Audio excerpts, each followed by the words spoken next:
bahwa perubahan yang kita lakukan adalah perubahan yang lengkap, di mana ada hal yang diteruskan, ada hal yang dikoreksi, ada hal yang ditambahkan, dan ada hal yang belum berhasil yang harus dihentikan. Itu adalah perubahan yang komprehensif.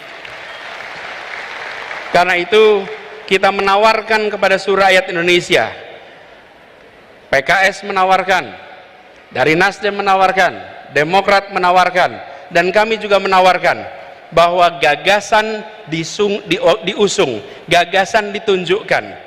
Karenanya kita mengharapkan kontestasi ke depan kita jadikan ajang adu tawaran gagasan yang terbaik untuk bangsa. Gini, kalau tantangannya adalah adu lari pagi keliling Indonesia, saya kalah dah.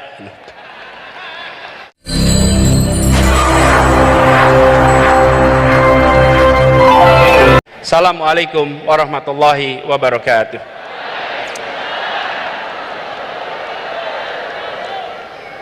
Alhamdulillah, kita bersyukur Allah Subhanahu wa taala, di sore yang cerah ini kita diberikan kesempatan untuk bersama-sama memperingati 21 tahun perjalanan PKS, yang perjalanannya tadi diungkapkan berkali-kali. PKS telah menjadi salah satu partai yang bisa dijadikan teladan dalam berdemokrasi. PKS konsisten bahwa berdemokrasi memiliki dua peran. Ada masa berperan di dalam pemerintahan dan ada masa berperan di luar pemerintahan. PKS menjalankan itu dengan konsisten. Karena itulah ini bisa menjadi contoh. 21 tahun adalah masa yang pendek untuk usia sebuah organisasi. Masih panjang perjalanan ke depan. Mempesona ditulis hari ini itu penting, tapi mempesona ketika ditulis para sejarawan itu jauh lebih penting.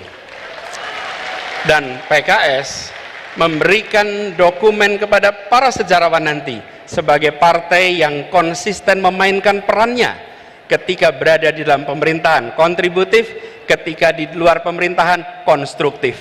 Ini adalah satu peran yang luar biasa yang dimainkan oleh PKS. Dan peringatan kali ini seperti tadi disampaikan oleh Beb Abu, Pak Sekjen, bahwa seharusnya diselenggarakan April, tapi karena jadwal dan lain-lain jadi dilaksanakan di bulan Mei. Dan ini bersamaan, pilihannya adalah 20 Mei. 20 Mei ini bersamaan dengan 115 tahun momen kebangkitan nasional. Karena itu, di dalam kesempatan ini, izinkan kita juga menengok pada perjalanan bangsa, bahwa momen kebangkitan nasional 115 tahun yang lalu adalah momen di mana kita bangkit.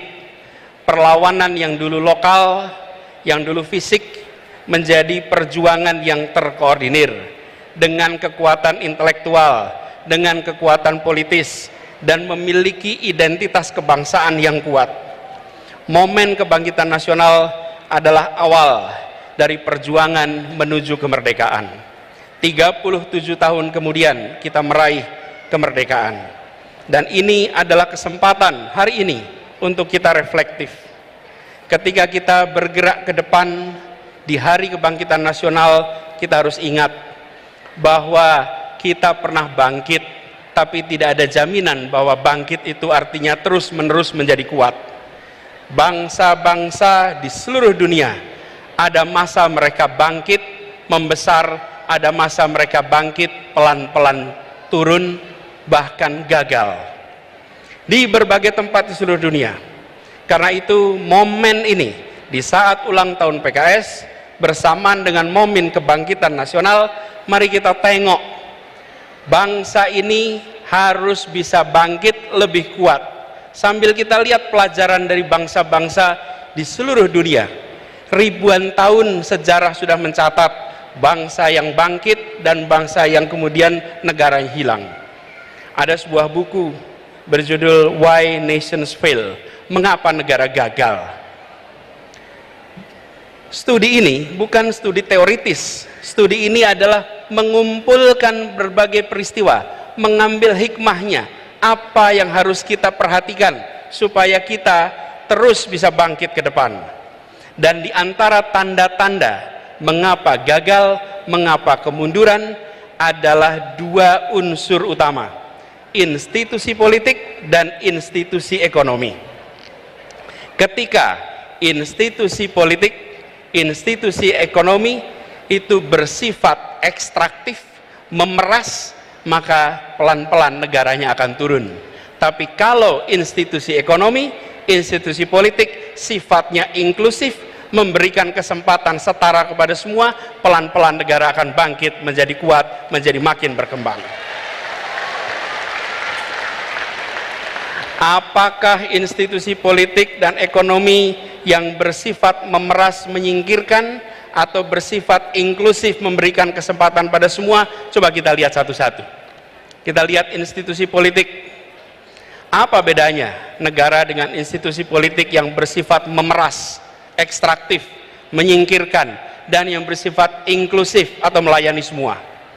Negara dengan institusi politik bersifat memeras, menyingkirkan, cenderung mengkonsolidasikan kekuatan, kewenangan pada satu pemimpin, pada satu grup, pada satu kelompok. Kekuasaannya tidak disebar dan dibagikan kepada semua. Negara dengan institusi politik yang memeras, menyingkirkan, memberikan kesempatan partisipasi yang terbatas, partisipasi yang terkendali. Bahkan mereka-mereka yang berbeda pikiran politiknya sering dipinggirkan dari arena. Negara dengan institusi politik yang memeras, menyingkirkan ini sering tidak mengindahkan etika, sering tidak mengindahkan aturan hukum. Bahkan peraturan bisa ditekak-tekuk, bisa diterapkan setelah tebang pilih, dan seringkali dibuat hanya untuk menguntungkan mereka yang sedang berada di dalam lingkar kekuasaan. Mudah-mudahan tanda-tanda seperti ini tidak ada di negeri kita. Ada apa tidak? Ada yang merasakan? Jangan sampai ada. Karena itu tanda-tanda bukan menuju kesuksesan. Dan sebaliknya, negara dengan institusi politik yang bersifat melayani semua, yang menjunjung tinggi pilar demokrasi, yang memberikan kewenangan kepada cabang-cabang pemerintahan agar saling mengawasi, saling menyeimbangkan. Negara yang seperti ini akan kita saksikan tanpa konflik kepentingan. Misalnya, yang seperti ini tidak ada market player yang sekaligus regulator. Kalau pedagang, pedagang saja. Jangan pedagang sekaligus pejabat, sekaligus pembuat aturan. Apalagi membuat aturan yang terkait perdagangan yang dibuatnya. Dan juga tidak kemudian serba rangkap jabatan, apalagi rangkap jabatan yang bertumpuk-tumpuk. Juga memastikan meritokrasi berjalan dalam pemerintahan, bukan memberikan keistimewaan pada keluarga. Negara dengan institusi politik yang melayani ini cenderung menjunjung tinggi tegaknya rule of law, sehingga yang dilakukan adalah memperkuat cabang-cabang hukum agar independen, agar terbebas dari intervensi politik, agar transparan dalam setiap pengambilan keputusan. Dan kalau kita saksikan, ini yang harus kita perkuat di Republik ini. Yang terakhir, negara dengan institusi politik yang inklusif, yang melayani, akan menjunjung tinggi kesempatan warga untuk menyuarakan pandangannya, pikirannya, aspirasinya tanpa sedikit pun ada rasa takut. Negara yang inklusif adalah negara yang tidak baperan, negara yang membuka ruang kepada kritik.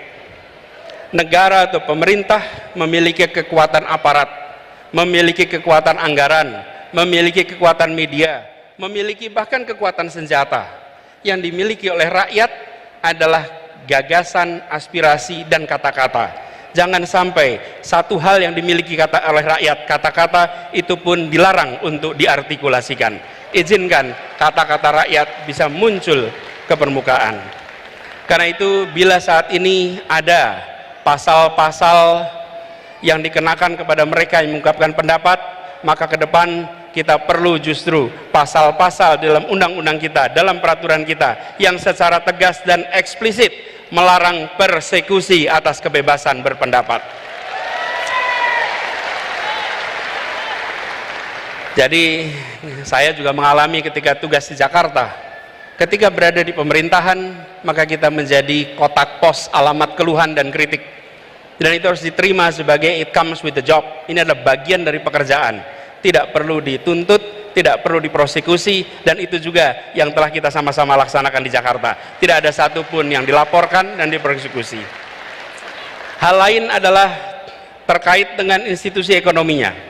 Negara dengan institusi ekonomi yang bersifat ekstraktif atau memeras cenderung membatasi akses, membatasi kesempatan ekonomi dan sumber daya finansial hanya kepada sebagian kalangan.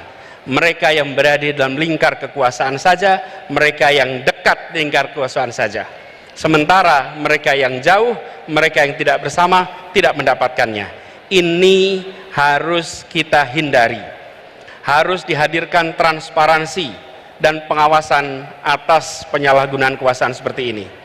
Dan tentu saja negara dengan institusi ekonomi yang bersifat melayani semua, sifatnya inklusif, adalah yang memberikan kesempatan terbuka, kesempatan yang lebar kepada semuanya. Dan langkah-langkah yang kita lakukan untuk menghadirkan ini adalah memastikan bahwa yang kecil bisa menjadi besar tanpa mengecilkan yang besar. Semangatnya adalah seperti tadi disampaikan, bahwa membesarkan yang kecil tanpa mengecilkan yang besar. Jadi bukan hanya bersifat ekstraktif, memberikan kesempatan pada yang besar untuk makin besar, tapi harus memastikan bahwa semua dapat kesempatan yang sama. Dan negara dengan institusi ekonomi yang bersifat ekstraktif ini cenderung abai pada pengembangan pelayanan publik dan pembangunan infrastruktur. Sebaliknya, yang inklusif cenderung untuk melayani semua. Kalau kita bicara infrastruktur, tadi sudah disampaikan juga, alhamdulillah kita lihat banyak pembangunan infrastruktur besar di zaman pemerintahan sekarang ini. Kita ambil contoh pembangunan jalan, tadi juga disampaikan pembangunan jalan. Media, ada tim jurnalis dari media Kata Data, ini mengumpulkan datanya. Izinkan saya kutip di sini. Pemerintahan kali ini berhasil membangun jalan tol terpanjang dibandingkan periode-periode sebelumnya. 63% dari seluruh jalan tol berbayar yang ada di Indonesia itu dibangun di era pemerintahan sekarang. Sepanjang 1.569 km dari total 2.499 km. Itu adalah jalan berbayar. Sedangkan jalan yang tak berbayar, yang digunakan oleh semua secara gratis, yang menghubungkan mobilitas penduduk dari sudut-sudut desa ke perkotaan, yang membawa produk-produk pertanian, produk perkebunan, produk perikanan dari sentra-sentra tempat mereka dihasilkan ke wilayah-wilayah pasar, baik jalan nasional, jalan provinsi ataupun jalan kabupaten, terbangun 19.000 km di pemerintahan ini. Kalau coba saya bandingkan dengan pemerintahan 10 tahun yang lalu, di zaman Presiden Pak SBY, jalan tak berbayar yang dibangun adalah sepanjang 144.000 atau 7,5 kali lipat. Bila dibandingkan dengan jalan nasional, di pemerintahan ini membangun jalan nasional sepanjang 590 km, di era 10 tahun sebelumnya 11.800 km, 20 kali lipat. Kita belum bicara mutu, kita belum bicara standar dan lain-lain, ini bicara panjangnya.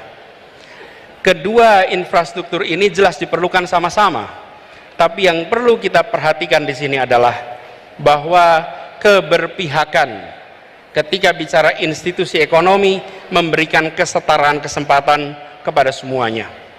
Kita perlu memikirkan ke depan institusi yang inklusif, infrastruktur yang menunjang keseharian. Air saja misalnya, hari ini kita punya air di sini. Susenas 2019 menunjukkan 38% penduduk Indonesia menggunakan air dalam kemasan sebagai sumber air minum. Kalau itu pilihan tidak apa-apa, tapi kalau itu keterpaksaan, maka negara harus hadir menyediakan infrastruktur mikro kecil yang dirasakan oleh seluruh rumah tangga di Indonesia. Kalau kita lihat datanya, sumur ada 21%, pompa air 16%, pipa hanya 10%. Ke depan kita perlu membangun institusi ekonomi inklusif yang memang belum tentu megah untuk difoto, belum tentu menarik seperti jalan berbayar atau airport bandara yang megah, tapi air yang mengalir di tiap rumah tangga, infrastruktur mikro di tiap rumah tangga, itu akan memberikan rasa kebahagiaan bagi seluruh rakyat Indonesia. Infrastruktur yang bukan hanya untuk sebagian, tapi infrastruktur untuk semuanya. Kita ambil contoh yang dikerjakan sama-sama di Jakarta. Kepulauan Seribu selama berpuluh tahun adalah kepulauan yang tidak menjadi perhatian utama. Bersama-sama dengan PKS, bersama dengan Demokrat, ketika mengurus Jakarta, kita pastikan bahwa wilayah itu bukan wilayah yang tertinggal, tapi wilayah yang mendapatkan kesetaraan kesempatan dari kita. Bahkan ketika mereka sudah terbangun infrastruktur air, listrik, transportasi, kalau datang ketemu mereka bilangnya gini, Pak Gub, kami butuhnya ATM sekarang Pak. Dulu butuhnya transportasi, sekarang butuhnya ATM, butuhnya cooling station. Itu menggambarkan mereka sudah meningkat kebutuhannya. Karena itu yang tadi disampaikan juga, perjalanan 5 tahun di Jakarta kemarin adalah perjalanan kita membawa janji untuk rakyat Jakarta, dan janji itu kita lunasi sama-sama untuk rakyat Jakarta. Kini saatnya untuk kita menyongsong amanah yang lebih besar bagi seluruh rakyat Indonesia, dan kita harus bangkit dengan kekuatan sendiri. Tadi disampaikan pentingnya untuk kita menggunakan kekuatan bangsa Indonesia. Pak Ketua Majelis Syuro yang saya hormati, di ujung utara Jakarta ada sebuah stadion yang terbangun, namanya Jakarta International Stadium. Stadion itu memecahkan rekor dunia karena infrastruktur yang dibangun adalah salah satu infrastruktur paling rumit yang pernah dikerjakan, di mana harus mengangkat sebuah atap yang beratnya 36.000 ton, sama seperti ngangkat 24.000 mobil bersamaan. Dikerjakan dengan kompleksitas yang sangat tinggi. Bahkan program National Geographic Megastructure menempatkan ini sebagai salah satu proyek yang patut untuk jadi pelajaran bagi seluruh dunia. Dan siapa yang membangun? Semua anak-anak yang dilahirkan oleh ibu Indonesia, yang dididik di tanah Indonesia, yang bersekolah di Indonesia, tidak menggunakan tenaga dari luar, tenaga kita. Mereka sama hebatnya, dunia mempesona dengan hasil kerja anak-anak Indonesia. Kita teruskan pesan ini ke depan, bahwa momen kebangkitan, momen ulang tahun ini harus kita jaga sebagai momen untuk kita berdikari, untuk kita bertekad memperjuangkan perubahan yang dalam pesan dari Ketua Majelis Syuro tadi, bahwa perubahan yang kita lakukan adalah perubahan yang lengkap, di mana ada hal yang diteruskan, ada hal yang dikoreksi, ada hal yang ditambahkan, dan ada hal yang belum berhasil yang harus dihentikan. Itu adalah perubahan yang komprehensif. Karena itu kita menawarkan kepada seluruh rakyat Indonesia, PKS menawarkan, dari Nasdem menawarkan, Demokrat menawarkan, dan kami juga menawarkan bahwa gagasan diusung, gagasan ditunjukkan. Karenanya kita mengharapkan kontestasi ke depan kita jadikan ajang adu tawaran gagasan yang terbaik untuk bangsa. Gini, kalau tantangannya adalah adu lari pagi keliling Indonesia, saya kalah dah. Tapi kalau tantangannya adalah adu gagasan, adu karya, adu rekam jejak, maka kita insya Allah nyatakan siap kepada semuanya. Dan bersyukur sekali, perjuangan kita berkelanjutan. 5 tahun yang lalu, 6 tahun yang lalu kita berjalan bersama-sama untuk membawa perubahan di Jakarta. Dan alhamdulillah atas izin Allah, perjuangan di Jakarta telah berhasil melunasi janji-janji pada seluruh rakyat Jakarta. Apa yang disampaikan oleh Bapak Wakil Presiden, bahwa kita memiliki hutang, kita berhutang kepada rakyat yang memberikan amanat itu. Dan alhamdulillah perjalanan bersama dengan PKS kemarin, perjalanan persaudaraan, perjalanan saling support, dan Partai Demokrat menjadi contoh berdemokrasi. Begitu masuk kita ke fase putaran kedua, kita jalan sama-sama sampai ujung pemerintahan di Jakarta. Insya Allah kebahagiaan atas ikhtiar perjuangan di 2017 akan berulang di 2024 nanti. Dan kita harus ingat bahwa PKS sebagai partai umat, sebagai partai yang merepresentasikan aspirasi dari segmen terbesar bicara tentang unsur pemeluk agama, terus kita harus menjadi yang mengayomi, yang mengambil porsi besar untuk perubahan bangsa ini. Seperti tadi diingatkan, innallaha la yughayyiru ma biqaumin hatta yughayyiru ma bi anfusihim. Insya Allah kita pegang kalimat itu, bahwa kita ajak umat ini untuk mendorong perubahan. Bila umat berubah, bangsa berubah. Bila umat maju, bangsa menjadi maju. Sebarkan semangat ini, sebarkan ketulusan, dan dipesankan tadi oleh Ketua Majelis Syuro, jaga keikhlasan. Insya Allah kita selalu dekatkan dengan keikhlasan. Bapak Ibu sekalian yang saya hormati, izinkan saya mengakhiri apa yang menjadi kewajiban bagi kami untuk menyampaikan pesan kebangkitan, pesan ulang tahun PKS dengan mengirimkan harapan kepada semua. Mari kita jaga perjalanan ke depan dengan menjaga persatuan, menjaga suasana kebersamaan. Persatuan Indonesia tadi digarisbawahi tidak mungkin bisa terjadi dalam ketimpangan. Persatuan Indonesia hanya bisa dijaga dalam suasana keadilan dan kesetaraan. Dengan keadilan kita punya persatuan, dengan kesetaraan kita punya persatuan. Mari kita pulang dari peringatan 21 tahun PKS, 115 tahun kebangkitan nasional, dengan membawa pesan, kami hadir untuk menghadirkan keadilan sosial bagi seluruh rakyat Indonesia. Kami hadir untuk memastikan ada kesejahteraan bagi semua. Kami hadir untuk memastikan muncul persatuan bagi semuanya. Izinkan kami menutup dengan sebuah pantun. Pantun ya. Bangkit serempak satu tujuan,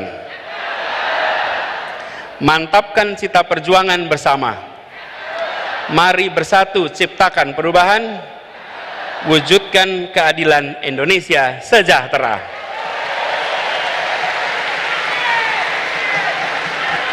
(21) bukan sekedar angka, PKS bukan sekedar konsonan. Perjuangan dan kerja jadi bukti nyata, PKS terus menjadi partai idaman.